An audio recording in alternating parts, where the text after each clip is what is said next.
Rooms away. Tatum goes for 33 and sends the series back to Boston. Also had 11 rebounds. Nick, are you surprised that Jayson Tatum, who, by the way, finished fourth in MVP voting, carried the Celtics to a win? No, listen, I picked the Heat, so I'm surprised by the outcome. But if the general question is, like, am I surprised that Tatum had this type of performance in him? Of course not. Mm-hmm. The distinction between Tatum, and I understand where he finished in MVP voting, but I don't consider Tatum one of the four best players in basketball. I think he's right on the out. I think most would agree with that. The difference between Tatum, who is an All-NBA caliber guy, and the guys who we consider first-team All-NBA caliber guy, I should say, and the guys who we consider in the discussion for best player in the league is, are nights like this the norm, or every so often? And Tatum's inconsistency in delivering Jokic these playoffs every night. Yep. Giannis, even if you take out the game he got hurt, even they didn't win, but it's like, and go look over the last few years, it's like once a season in the postseason, Giannis has a really bad game. Durant, the series against the Celtics last year was the outlier, but aside from that, this year, though, he has some struggles this year. Right. What I'm trying to say is, in his career, prior to last year, go through the playoff game log, when it's like, 7 good games in a row, a bad game, 8 in a row. Mm-hmm. Tatum has a little of the Anthony Davis factor to him, of the not as inconsistent, but not as dominant defensively. So that, to me, the surprise for the Celtics yesterday, Brew, was that they didn't quit.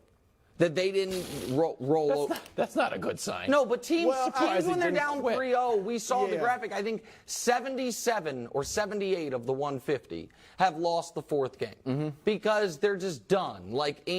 That's the teams that have lost. Now I'd have to do the math quickly in my head.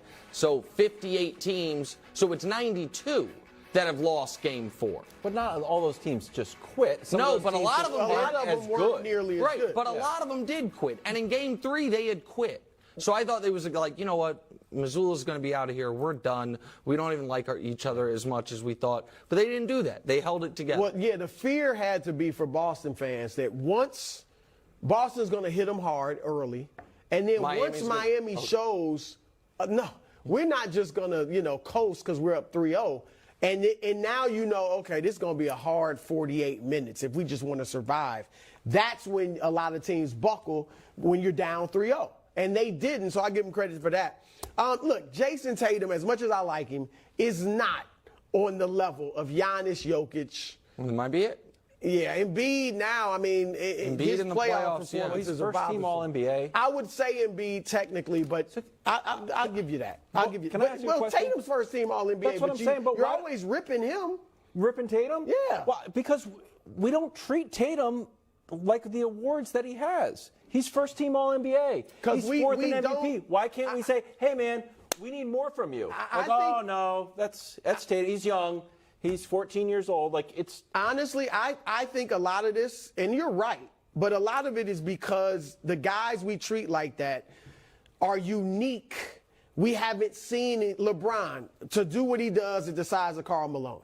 Jokic, Steph. any of the big men, they're just big, right? Giannis, and he's unique for a big guy. Steph with the shooting. Durant being a 7-footer who plays on the perimeter and can shoot like that.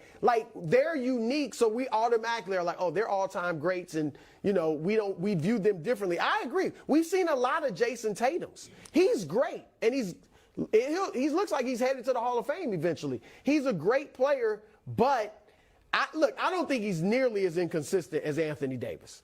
I think we can look back at a lot of Kevin Durant games in Oklahoma City. Not a lot, not this many, but when they were up 3-1 over Golden State, he shot like 30-some-odd% late in the series, the last 3 games. So he's had his issues too. A lot of players have. Bottom line is, I'm not surprised. I think he's the best player in the series still. I think he's, as I've said, he's at his best when he's in dire straits. Okay, dire straits a lot. But hold on. No, but I agree. But he has typically been phenomenal in those. Yeah, so as I've said, I think that's a little overwrought. Game 6 51 against again, the most ever in this Game 7. I understand that, but the previous Game 7, the previous year against Miami. 26, that was bad? No, but it wasn't that. You're saying he's at his best. Like the 26 was 26 fine. in a win. But I don't want to have that. I think, I saw him Game 6 against Philly, start the game 1 for 13. How'd he finish? I understand he hit 3 threes in the fourth quarter. To me, that does not qualify as at his best with the back against the wall. But that's not the point. Point is, Wildes rolled his eyes at I know he's only 14. So what is true is that he turned 25 2 months ago. And what also is true is guys across NBA history don't typically lead their team to a title until they're about 27. Right. It's just how Jokic is in that window now. Jordan, LeBron, Steph. The Akeem was older. Isaiah, you just mentioned that Magic was the outlier, but Kareem was there. And Bird, because they were younger. And Bird was younger as well. But can I ask, and I'm not trying to push back necessarily. Shaq. Is that because Shaq, for example, looked around and was like, well, I'm on the Magic. This is odd. And LeBron's in Cleveland with nobody. Shaq had a great team with the Magic. Yeah, and got to the pennies there. Yeah, all right. No, I understand what you're saying, which is the guys leave and once they're on their second or third. Yeah, and he's here with a team ready to rock. But I also think, listen, it is a huge gap, in my opinion, between the best players we've ever seen and some of the best players in the league. The guys I don't know who's going to win the title this year, but who has won it? Going backwards, it's Steph, who's in Brew's top 10 ever. It's Giannis, who's in everyone's top 25 ever. You know what I mean? And climbing. Previous to that, it was LeBron, Kawhi, who is an odd career, but would be, and then it was Steph and Durant. Then it was LeBron. It is very, very difficult to win championships in this league if you're the 5th best player currently playing. It's just hard. And you need intangibles. Well, that's what's and he's developing those. What's frustrating is I feel like he's on the precipice. He is. And there's a lack of maybe aggressiveness. Like I liked when he said, humbly, I'm one of the best players in the world. And people were a little bit taken aback by that. Okay, play like it. Come out and did he have 8 points or 7 points in the first half? LeBron had 30. LeBron's like, I'm here. I'm 38 years old. I'm about 30. Tatum came out I'm going to have 8. Yeah, but again, that's the difference between a guy who, like you said, was 4th in MVP voting and a guy who, I know he's 20 years in, but is one of, to prevent the argument, one of the 2 greatest players in the history of the sport. There is something to it. You're really avoiding arguments today. I'm trying to listen. You're just I don't want to have a Wildes brought in friends and family to the show. I'm trying to be nice. I don't want to embarrass him. I already had the mortifying Vinnie Johnson, Dennis Johnson mishap earlier. Lori, make sure we get that edited out of the show. Celtics already favored by 7, and the line moved. The line moved to 8. I'm moving lines out here. Jimmy doesn't care. Here he is describing the beverages on the menu for the Heat. Take a listen. We're going to listen to some music. We're going to drink some beers back there. We're going to go have some wine.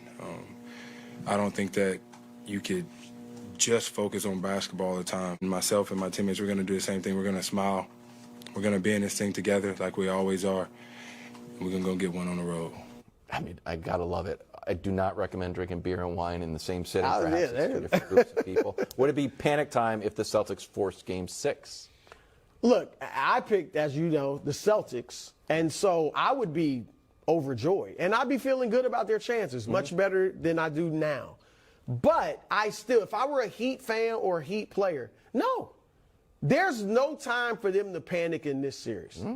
Because I believe, just like the Celtics, and that's where it would be really interesting if we get to a Game 7.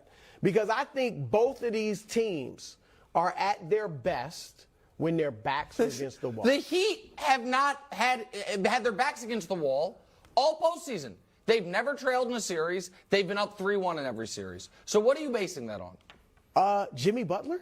Can we see it, Dusty? Can I see Jimmy Butler? Can we see him? Is there any concern on your part that this could start to build momentum on the Boston side of things? No. If anything, it'll build momentum for us, knowing that we have to play with a lot more energy. And, we got to play like our backs are against the wall. But I think all year long we've been better and ready to do things the hard way. Yeah, he's right. I don't know. Should I believe Jimmy Butler, who plays for the Heat, or the guy that picked the Dallas Mavericks to win the finals? Which one should I believe? I don't know. The guy who also picked the Heat to win this series. And he just said it. No, it's not quite what he said. That's not quite what he said. He said we've played our best when things are harder, is what he said there at the end. And that might be true. But the idea, you keep trying to draw this equivalence that both the Celtics and the Heat have had ups and downs this postseason. No, I've never said postseason.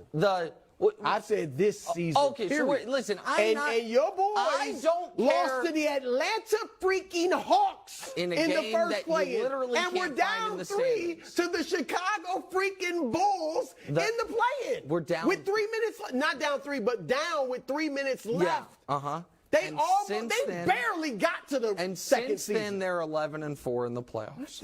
Since then, they have been far 10-10, right. 20-20, And I 30, don't 30. think, and at this point in the playoffs, I don't think you should look at the whole thing. And if you are going to, then you need to. You're looking at it. I think you should either look at it with 0 times zoom or 100 times zoom. Meaning, if you're going to go far into the past, then let's look at not the last 4 months. Look at the last 4 years, where the Miami Heat have been the best team in the conference and have owned this matchup. I'll stop at Are this year. one Jimmy Butler jump shot away from having beaten this team in 3 conference finals once they finished this one out since he got there.